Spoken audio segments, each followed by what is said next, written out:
Chers amis bretteurs, chers amis rhéteurs, bonjour, ici Thomas Grimaud, j'espère que vous allez bien. Petite question sur le choix des chiffres.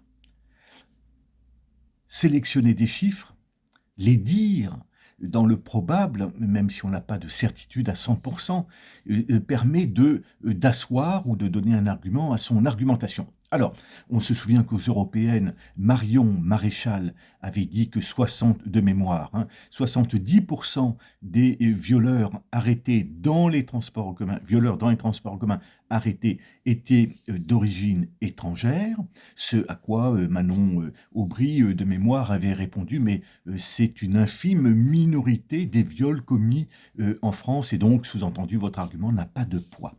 Donc, on voit bien que choisir un argument, ça peut porter, ou au contraire, ça peut desservir la cause. Et l'autre jour, en entendant Laurent Ruquier expliquer, se remémorer un souvenir, il expliquait le point de vue différent entre Cyril Hanouna et puis Catherine Barma. Catherine Barma, c'est une très grande productrice d'émissions.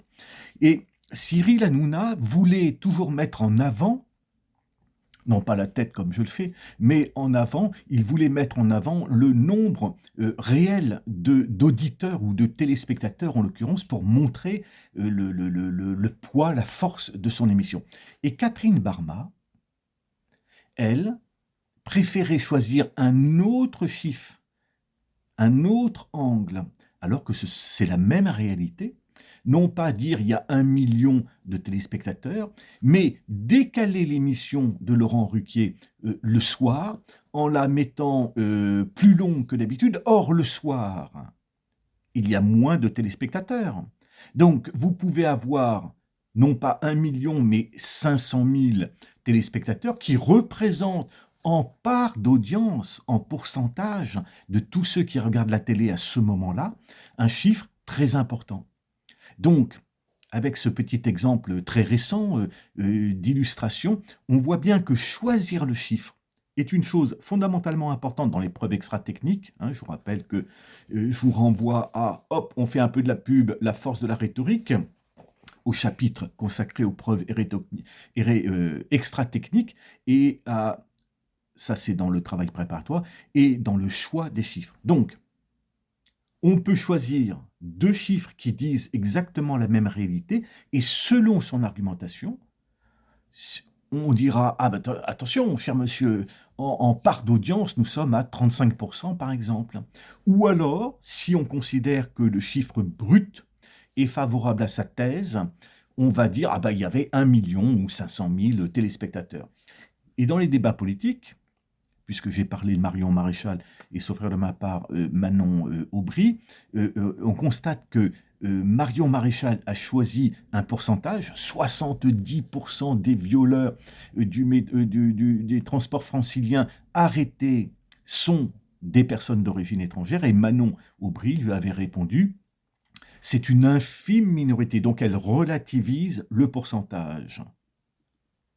D'après moi, elle aurait dû aller plus loin si elle avait voulu vraiment descendre l'argument, casser l'argument de Marion Maréchal en disant d'une part ce qu'elle a dit, d'autre part, donc en relativisant, en donnant le chiffre, parce que de mémoire elle ne l'a pas donné, le pourcentage que cela représente dans ces drames terribles qui ont lieu en France, et d'autre part, elle aurait pu insister, puisque Marion Maréchal dit des violeurs arrêtés. Or, le taux d'élucidation est important également, parce que si c'est 5% ou si c'est 95%, ça ne signifie pas la même chose. Et puis, par définition, il est peut-être plus facile d'arrêter des OQTF ou des personnes d'origine étrangère, nanani nananaire, que le bon notaire de famille. Et pour ça, je vous renvoie à l'excellent film Garde à vue, avec Lino Ventura, bien sûr. Ça se passe un 31 décembre, sauf erreur de ma part, à Paris, non, en province, et c'est une histoire assez intéressante. Mais il n'y a aucun rapport avec la rhétorique, eh bien ce n'est pas grave. Alors, chers amis bretteurs, chers amis rhéteurs, à bientôt, et n'oubliez pas, la vie est belle. À bientôt.